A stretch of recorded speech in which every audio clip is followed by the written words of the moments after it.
Let's bring in Santosh Rao, who's head of research at Manhattan Venture Partners. Good to see you again, Santosh.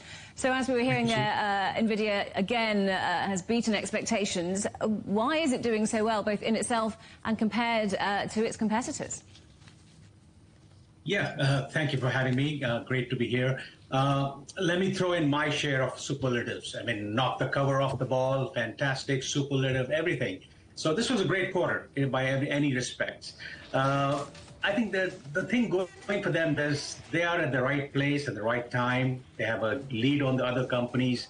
They dominate the GPU space, the chip space. So I think their execution was expected. Their outperformance was expected.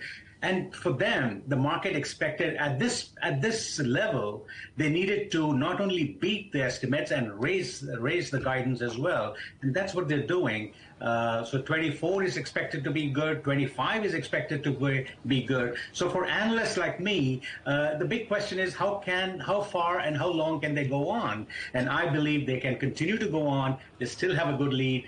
Tipping point, I agree with him. There's a lot more to go. It's opening up new avenues. So a lot more to go. So this is just the beginning. Great execution, great performance, great report. So as you said there, the forecast for 2024, 25 still positive. But can this continue? Are we looking here at a bubble that will perhaps end up bursting? Yeah. So let me kind of moderate what I just said. It's not a bubble. It's definitely a nice secular tailwind behind it. The whole space is growing. AI is expected to really change a lot of things. I think they're doing very well. They'll continue to do well. It's a long, so it's not a bubble. It's at least 5-year run. They have a lead on other companies. Yes, there's some cautionary notes. The percentage of beats is getting lesser and lesser. Competition is coming. A lot of other, the demand is spreading out. It's getting more wider, so that's helpful. But overall, things will slow down at one point. But at this point, there's tremendous demand. There's pent-up demand, new people still coming in. So they will continue to execute. There's still some more runway ahead of them.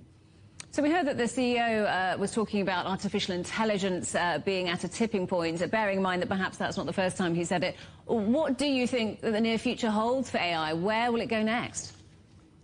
Well, it's still a long way to go, right? So at some point, everyone will have the chips that they need.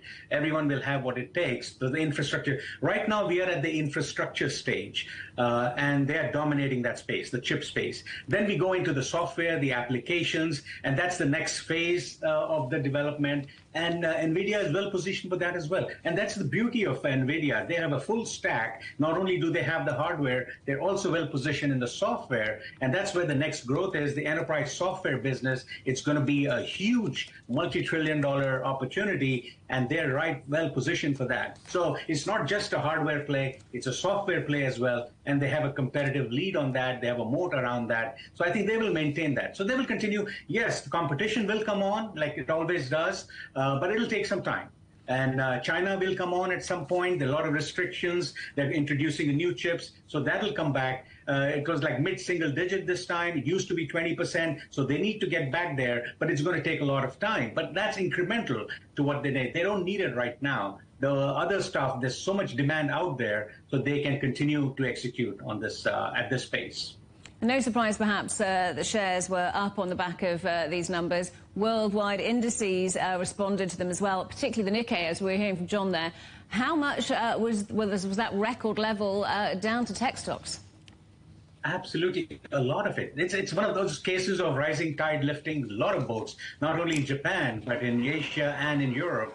So it's a huge fundamental shift and a driver of every space. So technology is definitely a big factor in Nikkei's rise, but also Nikkei, there's a lot of other things going on. The whole setup, the environment, the investment climate is improving. The government is incentivizing people to come to the stock market. They've made some legislative changes, put in some stimulus packages. So they're kind of pulling people, the trillions of yen sitting in savings account. They're encouraging people to come into the stock market. So all those things are also supporting underlying fundamentals, the demand for the market. So tech is definitely leading the charge, but there's all underlying, the whole sentiment about investments and getting into the stock market is really helping, and that's what's driving Nikkei up. Santosh, great to talk to you as always. Thank you for joining us. That's Santosh Rao from Manhattan Venture Partners.